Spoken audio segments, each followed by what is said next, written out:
Manusia punya rasa cemas, takut, khawatir akan konsekuensi dari perbuatan-perbuatan buruk yang dia sudah lakukan.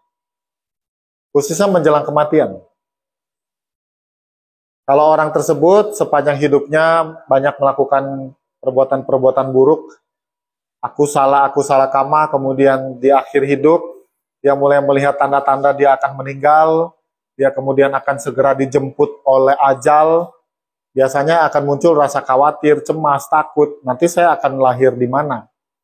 Pada umumnya kita mengenal ada dua alam berikutnya, tempat seseorang akan pergi, apakah surga atau neraka.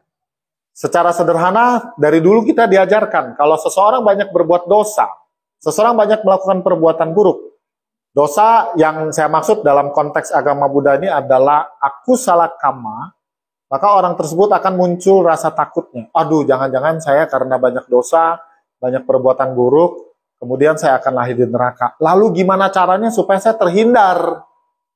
Bagaimana caranya supaya saya enggak nyemplung di situ? Terlambat.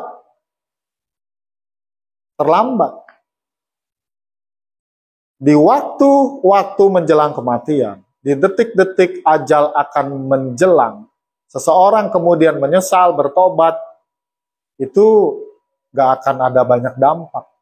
Kenapa? Karena akumulasi, kumpulan dosa-dosa tersebut, perbuatan-perbuatan jahat tersebut sudah sedemikian banyak.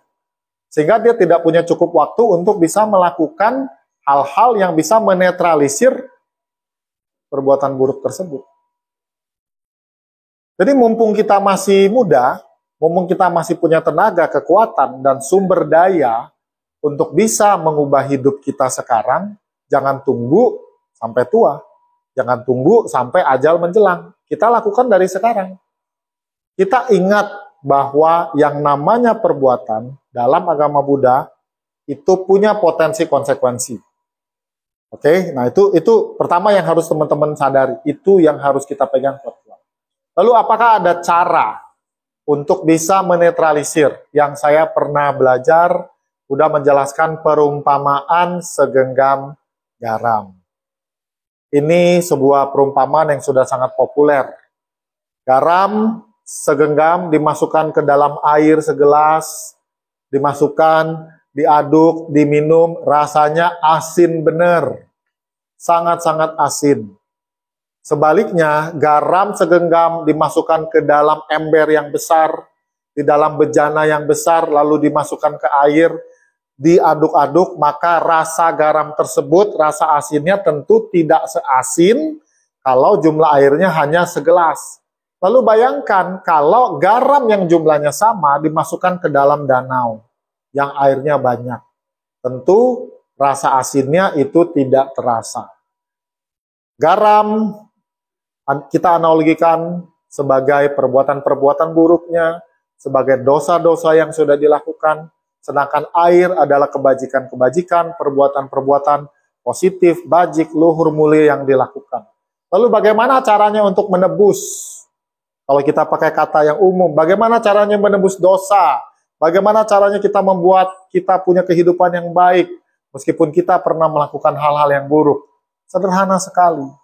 Perbanyaklah hal-hal yang positif dan bajik.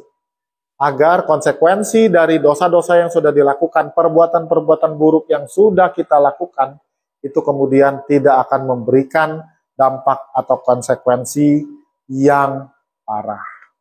Jangan tunggu sampai tua, karena ketika kita menunggu tua, semuanya sudah terlambat.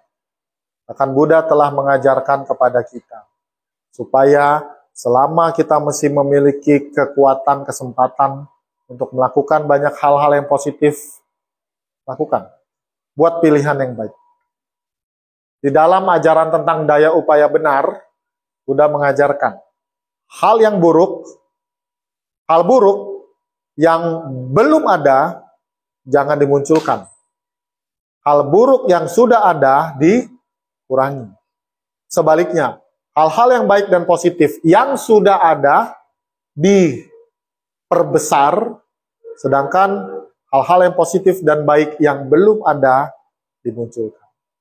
Cara itulah kita mengatasi tadi pertanyaannya tentang membayar hutang karma.